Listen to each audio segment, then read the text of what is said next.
मी पोह्याचे चकले बनवते. त्याचं साहित्य दाखवते. हे पोहे आहेत. हे पोहे आहे ना, धुवून आहे ना अर्धा तास भिजत ठेवले होते. 3 वाट्या पोहे घेतले आहेत. ही वाटी आहे ना, हे असे 3 वाट्या पोहे घेतले आहेत. म्हणजे आपण असं केवढी पण वाटी अशी घेऊ शकता. त्या अंदाजाने बाकीचं सामान घ्यायचं. मी 3 वाट्या घेऊन आहे ना, धुवून स्वच्छ एकदम पाणी काढून अर्धा तास असे भिजत ठेवले होते. आता याच्यामध्ये आहे ना, हे बाकीचं साहित्य. हे मीठ आहे, ओवा आहे, तीळ आहे, हे चण्याचं पीठ आहे, बेसन, हे हळद आहे, हे धना जिरा पावडर आहे. म्हणजे असं मिक्सर लावून घेतलं आहे. म्हणजे बारीक वाटत नाही ते, पण ते अशी बारीक केले भरड. आणि हा हिंग आहे. आता मी याच्यामध्ये आहे ना, हे सर्व साहित्य आहे ना थोडं थोडं टाकते. ओवा अर्धा चमचा, हे तीळ 1 चमचा,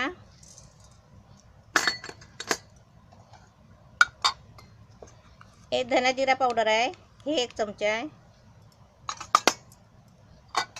हे मीठ आहे म्हणजे चवीपुरतं. हे हळद आहे, हळद अर्धा चमचा.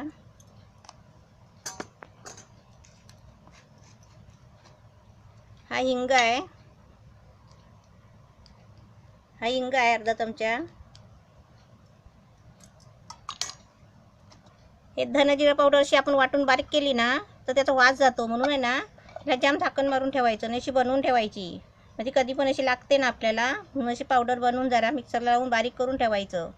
म्हणजे धने कसे याच्यामध्ये साच्यामधून निघत नाही. आणि जिरा पण कसं ते लांब असतो ना, मग ते साच्यामधून अटकले जातात. म्हणून अशी पावडर बनवून ठेवायची. आता हे आहे ना, मी असं हे सारखं सगळं मळून घेते. ह्याच्यात साखर अशी नाही टाकायची आहे, गोड नाही करायचे आहेत.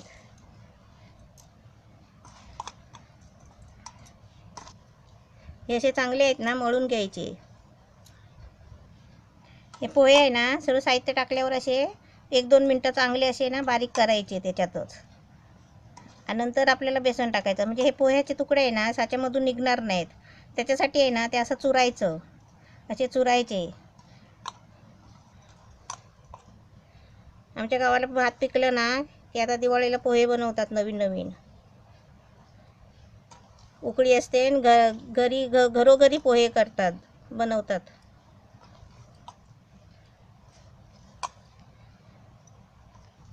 असं हे मळून आहे ना, असं थोडा चिकटपणा यायला पाहिजे बघा असं. आता याच्यामध्ये आहे ना, याच्यामध्ये जरा चिकटपणा म्हणजे जास्त यायला पाहिजे ना, साच्यातून पडायला पाहिजे. त्यासाठी थोडं बेसन आणि पाणी घेऊन आहे ना घट्ट गोळा करायचा आहे.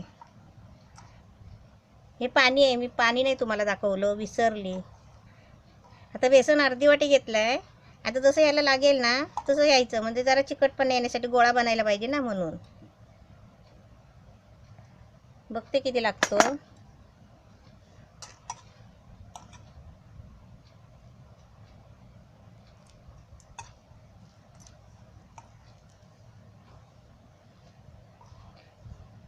बेसन चालून घेतलं आहे चांगला.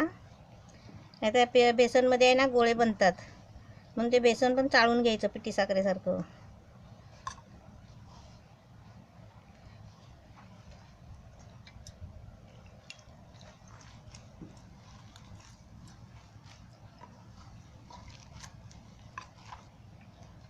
यात थोडं पीठ, ते बेसन आहे ना थोडं लागेल त्याला. म्हणजे एकदम घट्ट गोळा व्हायला पाहिजे ना.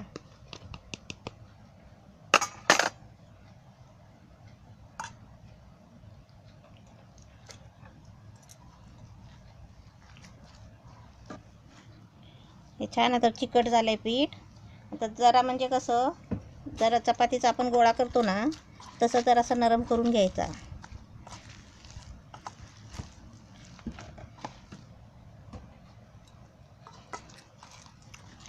असं पाणी टाकून आहे ना थोडं घट्ट गोळा करायचा. ते कसं एकदम म्हणजे सुक्कं पीठ असलं ना मग साच्यातून कसं दाबायला मग जाम आपल्याला लागतो. थोडंसं सैलसर मळलं ना ते साच्यातून लगेच पडतो. आणि चकली तळताना कसं एकदम गॅस फास्ट नाही करायचा. आणि तेल जरा जास्त लगेच नाही तापवायचं, हळूहळू म्हणजे सोडायचं, नंतर ते तेल तापतो आपोआप. असे 3 गोळे करून घेतले. जसं साच्याचं तोंड असेल ना तसे साच्यामध्ये घ्यायचे टाकून. हा साचा आहे, ह्यामध्ये पान टाकलं आहे. हे आता त्याच्यामध्ये आहे ना हे असं पीठ टाकते.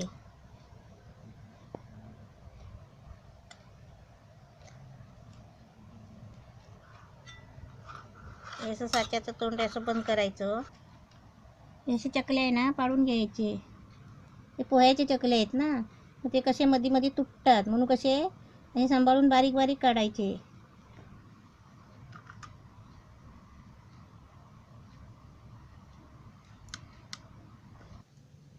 हे असे सर्व आहे ना मी चकले पाडून घेतले आहे. आणि तेल तापत ठेवलं आहे.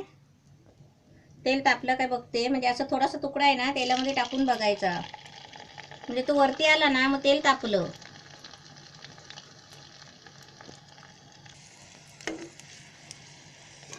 त्याचं तेल तापलंय बघा. याचं वरती पोहायला लागलं ना मग तेल तापलं समजायचं.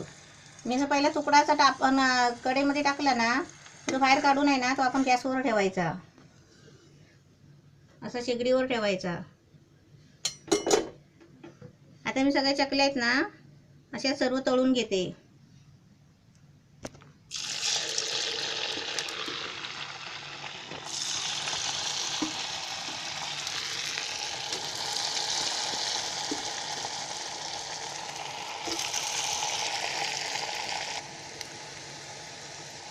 चकली टाकली ना की लगेच नाही फिरवायची, म्हणजे ती कडक झाली ना मग ती फिरवायची.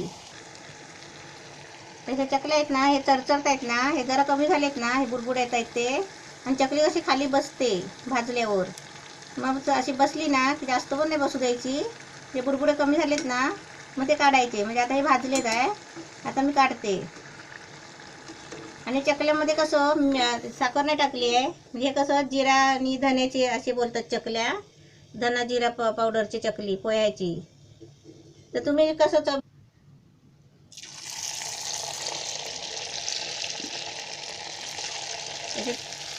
आपण चवीपुरती आहे ना साखर टाकली तरी चालेल, म्हणजे थोडंसं गोड लागेल.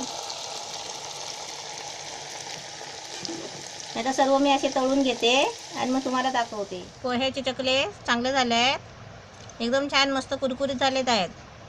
तुम्ही पण करा असे मस्त.